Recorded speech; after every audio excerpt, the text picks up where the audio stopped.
Y'all, thank you so much for watching my channel. Just a little tidbit.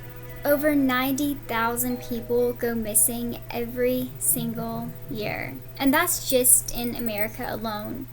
There's no telling how many are missing out there in the world. So here are just a few of the cases of those who remain still missing. On July 25th, 1991, around 5 to 5:30 p.m., 11-year-old Charles Arlin Henderson, who goes by Arlin, was last seen riding his white and yellow bicycle near his family's mobile home in Moscow Mills, Missouri, which is about 50 miles north of St. Louis, Missouri. Just 3 months after he disappeared, Arlin's bicycle was found in a bean field and taken by the police as evidence. Investigators hope to identify a set of fingerprints discovered on the frame. In 2001, 10 years after Arlin disappeared, a boy that was 13 years old at the time confessed to murdering Arlin.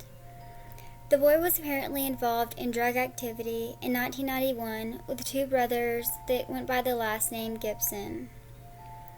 The 13-year-old said that one of the Gibson brothers and him were paid $10,000 to kill Arlin as a warning to the family. The 13-year-old boy stated that he was riding in a truck with one of the brothers on July the 25th of 91 on the day that Arlin vanished, and that they abducted him and held him against his will. They held him at a house in Davis, Missouri for several days. The boy claimed that he shot Arlin in the head with a 9mm pistol in a creek bed near Davis on July the 28th, 3 days after they had abducted Arlin. He said they buried his body along the Mississippi River. Investigators searched the site in Woodfield, Missouri in the summer of 2001 for Arlin's remains, but nothing was located. In the spring of 2001, the two Gibson brothers were charged in connection with Arlin's disappearance. Authorities would later withdraw the charges for both of the brothers after numerous discrepancies were cited in the 13-year-old boy's account. Currently, one of the Gibson brothers is imprisoned on federal drug and money laundering charges. In October 2007, authorities cast their suspicions on another gentleman, who was also suspected in several other local abductions. But the lead quickly dissolved as there was no evidence to be found regarding Arlin. That man is currently serving a life sentence for kidnapping and molesting of a child. Authorities have not cast aside the theory that Arlin's disappearance may have been drug-related, but his mother denies these allegations that she or her family members were involved in drugs. The heartbreak for the family was not yet over, as 10 years after Arlin disappeared, his sister was murdered by her estranged husband, who then committed suicide. Charles Arlin Henderson is classified as non-family member abduction. He was 11 years old at the time of his disappearance, making him 38 today. He is described as a Caucasian male with blonde hair and blue eyes. At the time of his disappearance, he was 4 feet 5 inches and weighed 70 pounds. His date of birth is March 16, 1990. He was last known to have a crew-cut style haircut and a scar on his thigh. Arlin has a gap between his two front teeth. He was last seen wearing a camouflage t-shirt, camouflage pants with a tear in one knee, gray socks with red stripes, and black tennis shoes. Arlin's mother describes him as a fun-loving boy who enjoyed telling stories, swimming, diving, and riding bikes. His favorite school subjects in 1991 were social studies and science. He lived with his mother at the time of his disappearance, and his father died of emphysema in 1990.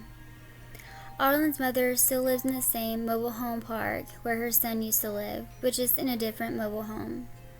Her and her husband's name are still listed in the phone book in case Arlin decides to call home. Arlin's disappearance remains unsolved. If you have any information regarding the whereabouts or disappearance of Charles Arlin Henderson, you are urged to contact the Lincoln County Sheriff's Office or the National Center for Missing and Exploited Children below. 18-year-old Aaron John Watkins was last seen in Elizabethtown, New Jersey After leaving home, driving his roommate car, stating he was going to visit an acquaintance on November the 11th, 2007. The car was later found abandoned on the Driscoll Bridge, which is a busy stretch of road and known for its high suicide rate. A search of the water below turned up no sign of Aaron, and no one reported seeing anyone jump off of the bridge. There are few details available regarding Aaron's case. Aaron John Watkins is classified as endangered missing. He was 18 years old at the time of his disappearance, making him 28 today. He is described as a Caucasian male with brown hair and blue eyes, standing at 5 feet 6 inches and weighing 140 pounds. His date of birth is August 23, 1989, and he may use the alias Aaron Lee Erickson, as that was his birth name. Aaron is known to frequently travel to Palm Beach and Jacksonville, Florida. If you have any information regarding the disappearance or whereabouts of Aaron John Watkins, you are urged to contact the New Jersey State Police Missing Persons Unit listed below. On July 11, 1998, 18-year-old Aden Tedros failed to return when she went to help with a fair in South Croydon, which is located in South London, England, just 9.5 miles south of Charing Cross. She has not been seen since, and few details are available regarding her case, which remains unsolved. Aden Tedros is classified as endangered missing. She was 15 years old at the time of her disappearance, making her 35 today. She is described as an Afro-Caribbean female with black hair and brown eyes. She stands at 5 feet tall, and her weight is unknown. Her date of birth is April 2, 1983. She was last seen wearing a brown jacket, blue jeans, black ankle boots, and a red, yellow, and black t-shirt. If you have any information regarding the whereabouts or disappearance of Aden Tedros, you're urged to contact the National Missing Persons Bureau, the Norbury Police Station, or the National Center for Missing and Exploited Children below.